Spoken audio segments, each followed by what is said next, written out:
up? It's Cinema Shogun here, and my DMs are blowing up right now. As you all know, we have been covering this Titanic tourist sub story, the sub that went missing while exploring the wreckage of the Titanic. And there are some unconfirmed reports floating around online right now that some sonar devices allegedly, supposedly, picked up on some tapping sounds that may possibly be coming from the missing sub. However, I cannot confirm these reports. I cannot verify them at all. In fact, I can't find basically any info on this. So I think everyone should be very careful with this information. In fact, I will go so far as to just go ahead and say it's a random rumor, because when you cover the news, you see things like this all the time, especially when you're involved in a big story. People will just go online and lie about random stuff, and before you know, it catches on like wildfire and people just run with it. Yes, I guess it may be possible for them to pick up on something from the sub. Maybe if they were banging something on the inside or making tapping sounds, but I cannot confirm these reports.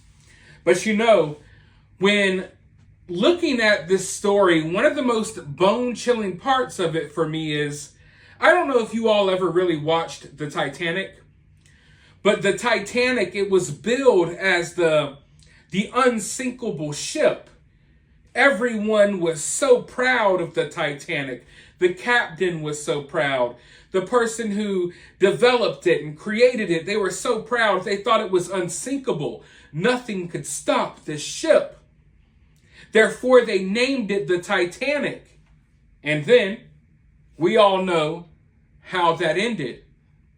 But it was always kind of creepy to me, hearing them brag about this ship being unsinkable, only for this ship to become the most infamous shipwreck of all time. And then, on the other hand, we have the guy who created this sub, which he named the Titan.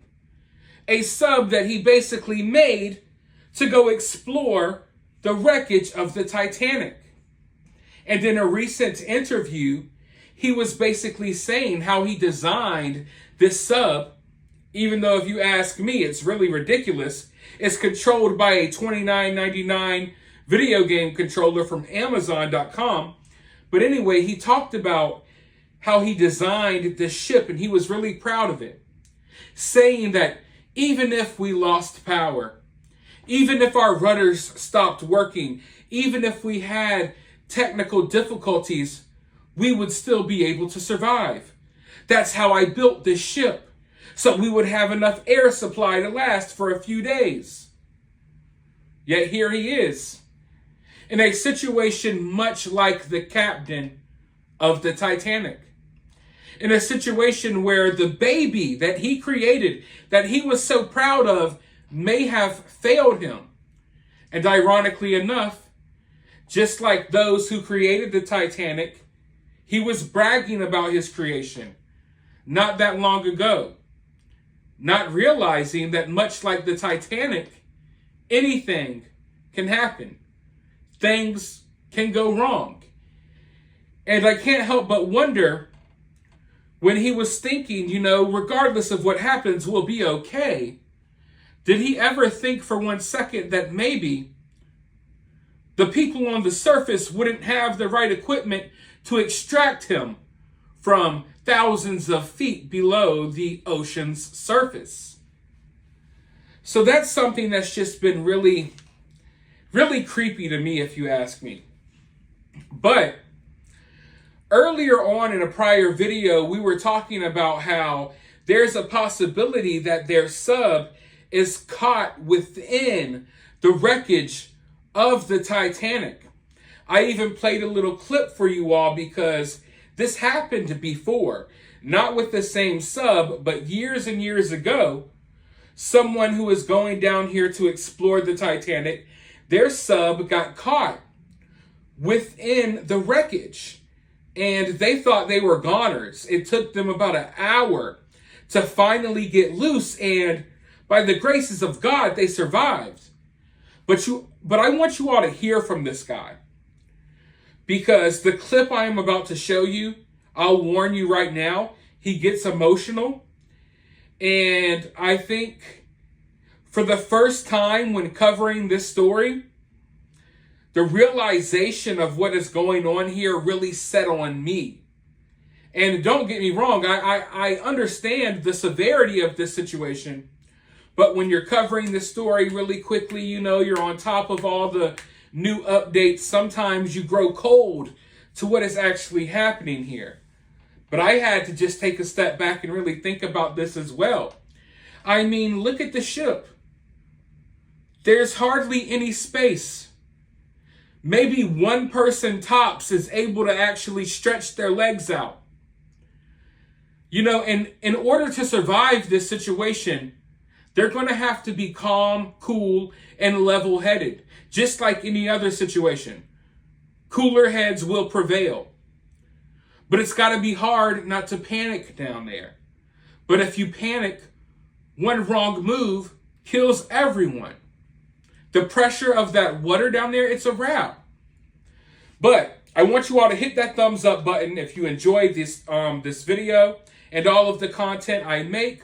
We're going to head right into this clip. I want you all to hear from this guy. Like I said, I warned you, it gets emotional, and then I'll be back with more thoughts. About September 2000, I was invited to become the first correspondent to report from the Titanic. I had a deathly fear of water, but being a correspondent, you don't say no to an invitation like that. So I went. We left Halifax, Canada, went on station above the Titanic, then dove in there 2.5 miles down to the bottom of the Titanic. And as your viewers may or may not know, when the Titanic sank, it broke into two pieces. The bow section went straight down. The stern did a somersault.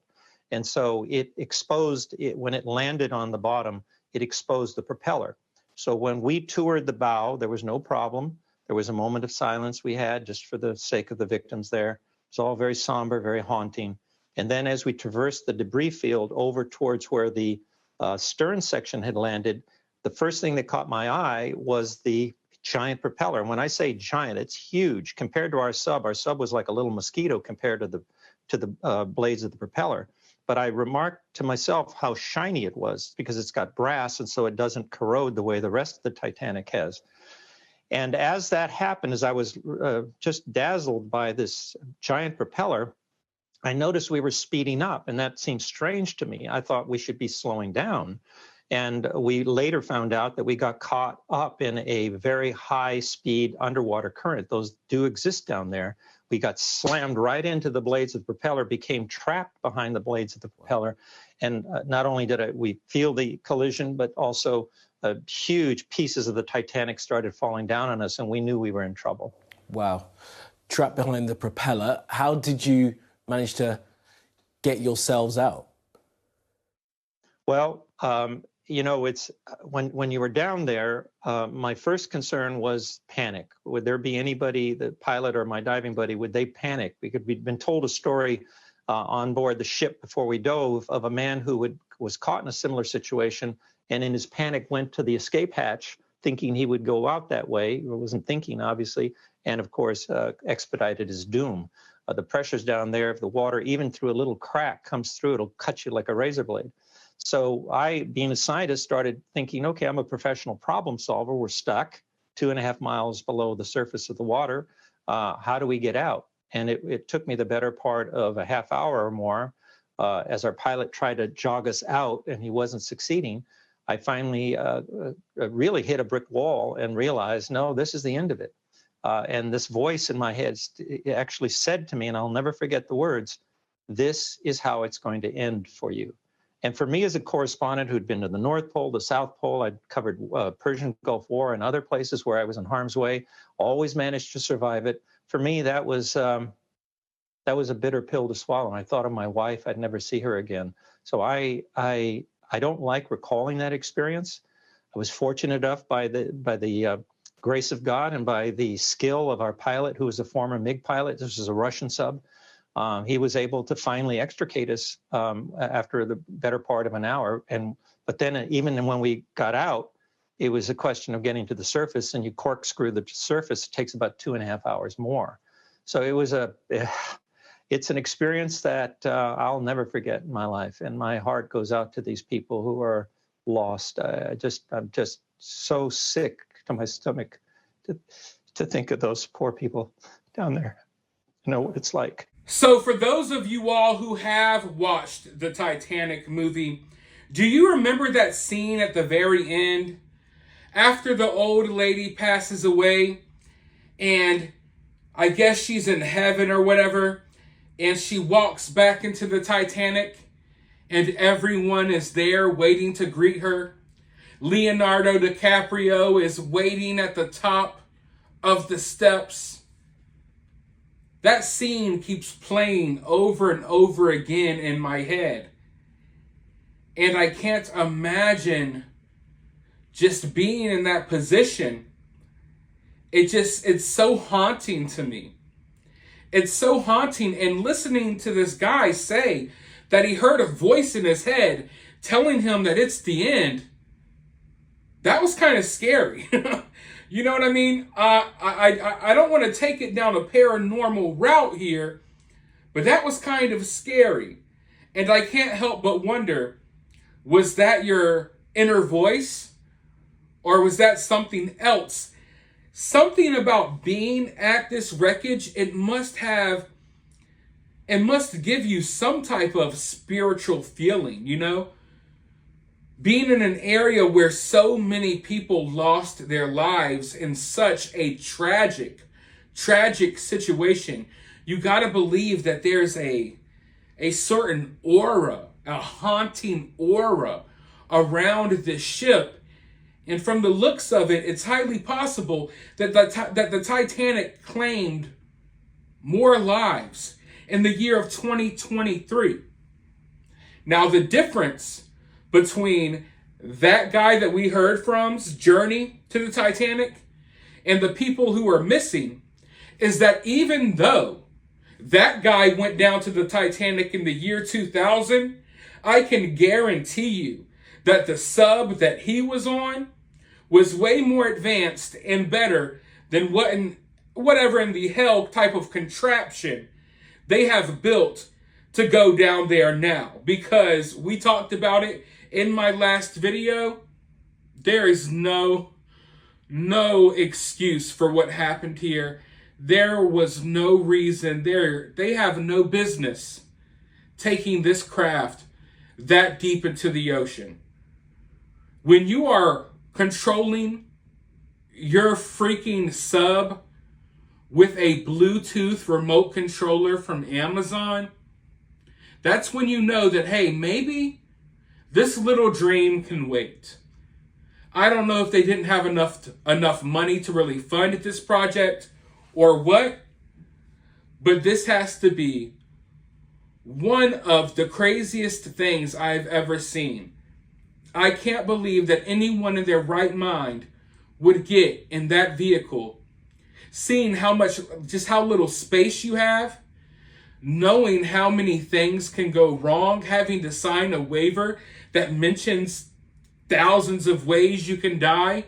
I'm over-exaggerating a little bit, but the waiver mentions multiple ways in which you can die down there. And you're watching someone on a Bluetooth video game controller. It's insane. It's absolutely insane to me. I can't believe that anyone would do this, but then again, nothing really surprises me in this day and age anymore. I'm hoping for the best for them.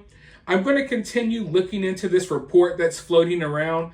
Like I said earlier, I do not think it's true. I don't think that this is something that actually happened. I think that people get online and spread a lot of nonsense. But hopefully it is true, because that gives us some type of hope. Let me know your thoughts, though, down in the comments below. While you're down there, hit that thumbs up button, hit that subscribe button, ring that notification bell, and I'll talk to you all in the next video.